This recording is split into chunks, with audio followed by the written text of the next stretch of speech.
Hello friends, আজকে আমি রান্না করছি রুই মাছের ঝাল। আগে মাছটা তো ভালো করে লবণ হলুদ মাখিয়ে নিলাম, তারপর ওভেনটা জ্বালিয়ে দিয়ে কড়াইটা গরম করে নিয়ে তেল দিয়েছিলাম। তেলটা গরম হয়ে গেলে মাছগুলো ছেড়ে দিলাম। মাছটা ভাজা হচ্ছে, এদিকে আমি মশলাগুলো তুলে রেখেছিলাম। মশলাগুলো তুলে রেখে এদিকে আমি মাছগুলো ভাজা হয়ে গেলে মাছগুলো তুলে নিলাম। তারপর দিয়ে দিলাম জিরে ফোড়ন, তারপর দিয়ে দিলাম টমেটো কুচি।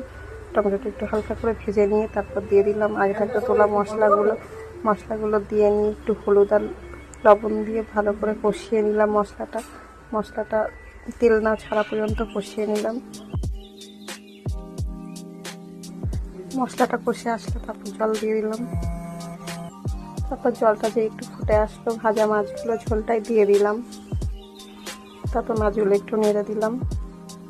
নেড়ে দেওয়ার পর ঝোলটা একটু টানতে দিলাম।